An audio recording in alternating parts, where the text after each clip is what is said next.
Welcome back to New Money. This evening we're discussing short-term insurance. My guest is Craig Pogan. If you'd like to email me, you can send your query through to info@Anchor Capital. Craig, I don't often give out your email. What is your email if people want to get hold of you? So you can email us at info@poga.co.za. That's spelled P-O-G-I-R. Correct. Because, I mean, you've given, I looked at, I think you've been on my program since 2014. Is it as long as that? That's as long as This that. is the 12th year. Absolutely. Unbelievable. You know, let's just talk about how often should one be reviewing their policy? Every time at renewal? So Bryan, renewal, yes. We believe that a policy holder should review their policy at least once a year. Don't rely on an automatic inflationary adjustments that happens on the renewal of the policy.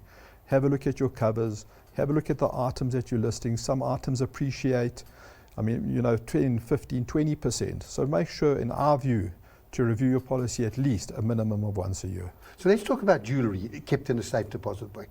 How do you, does that mean you've got to uplift that jewellery, take it to a jeweler to be revalued, or can you use the previous valuations? Will that be acceptable, and send it maybe to the person who did it for you before and Correct. just update it? How often should that be done? So Bryan, that should be done in our view also, at minimum once a year, maybe twice a year. Just look at the gold price. And you look at the price and the volatility in the pricing, and look at the rand dollar. So for us, we wouldn't like you to uplift the jewellery, because that obviously comes with other risks.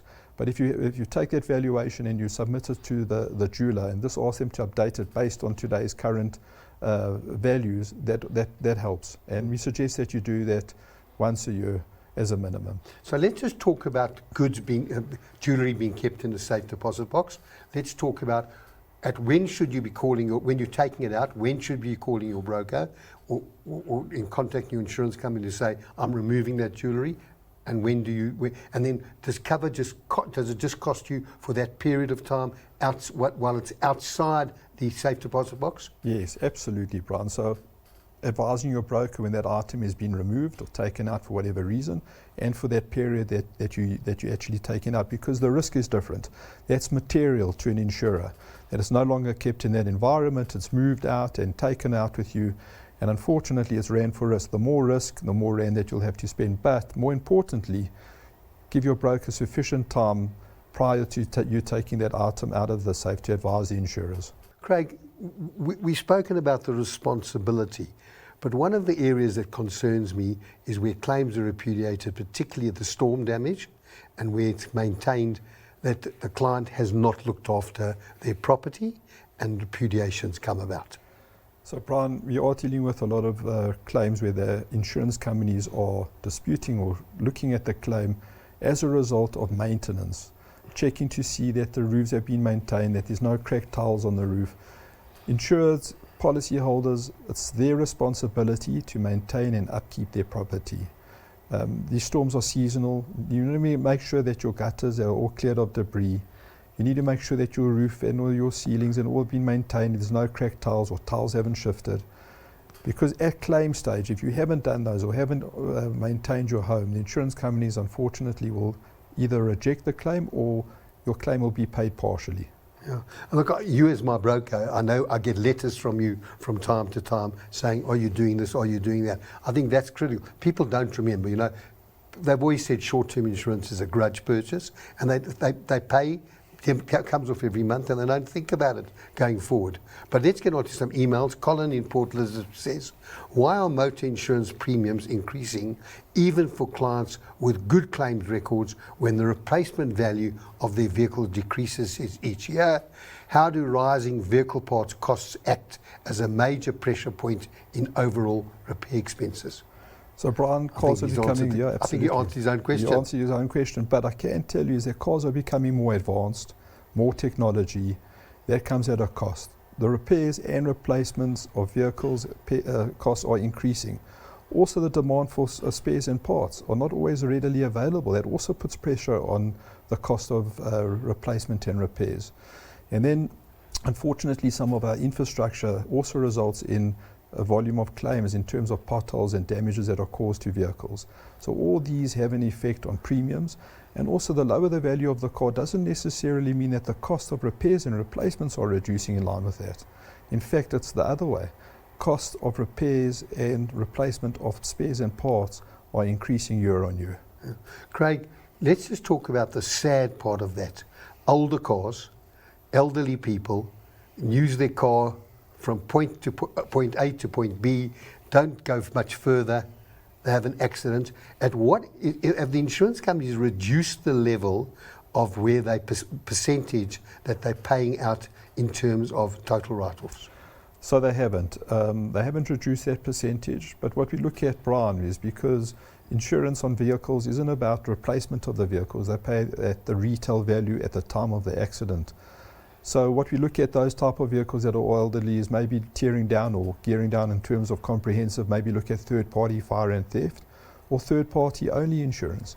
That will have an influence on the premiums that you're paying every single month. But it doesn't help the fact that an individual of 75, 85 who's driving now has an accident, insurance companies write off the car, they knew their car, they can't really replace. No, they can't. It doesn't, no. That percentage hasn't changed.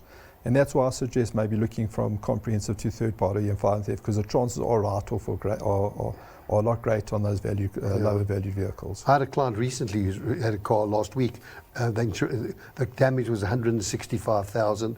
They paid him 202,000. Can't replace the car. He's in for another minimum of 200,000 above that. Difficult one. Stanley in Mamdumtoti says, what should I know about excess structures in my policies? So firstly, understand your excesses in your policy. Again, people or clients move for reasons where it's cheaper premium, but the excess is either doubled or a lot higher. So understand your excess structure, and also make sure that the penalty excesses, or what we refer to as punitive excesses, are clearly understood.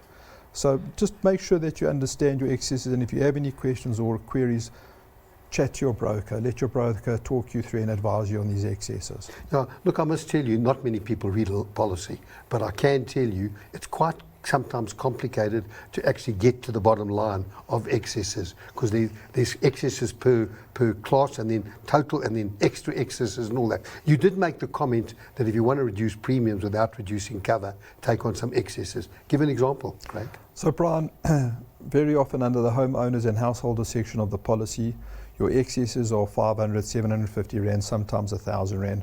By increasing those excesses on those line items could potentially result in a premium saving that could be substantial.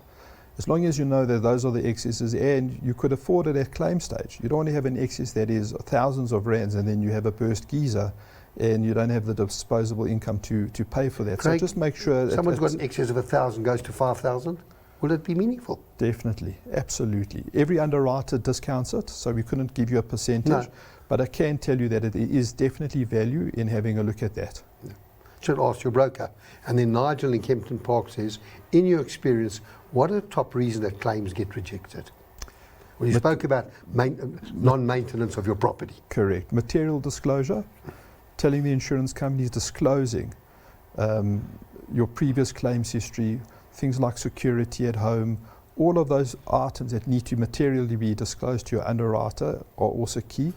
Also making sure that you have proof of ownership. We discussed it earlier in the show. Valuations, appraisals on art, very, very important. And then understanding the warranties, alarm warranties on homes, safe warranties, making sure that you understand and adhere to those warranties.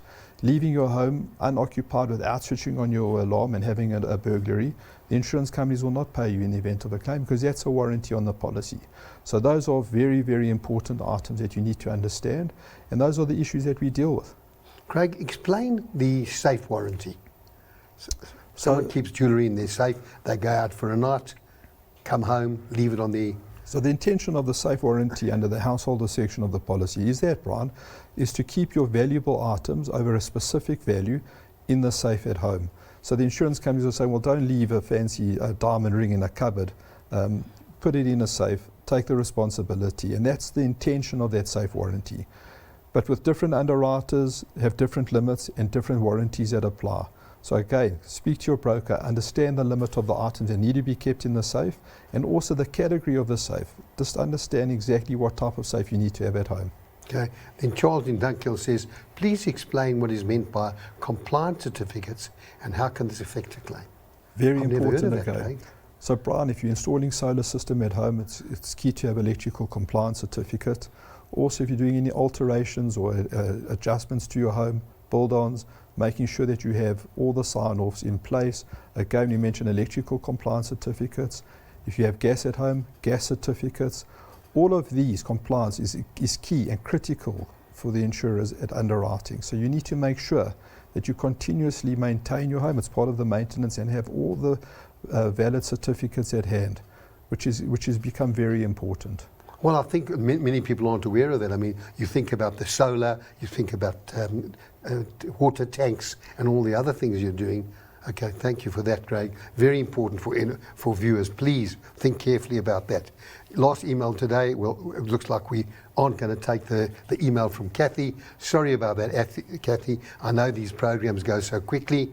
It's a well-known fact that most policyholders have never read the insurance policy from cover to cover. Often they only discover at the time of a claim that a problem exists and they are not covered.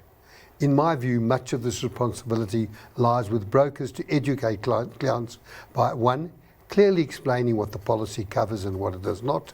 2, drawing their attention to exclusions, making aware of their own responsibilities, such as maintaining alarms, safes, and adhering to warranty or maintenance contracts.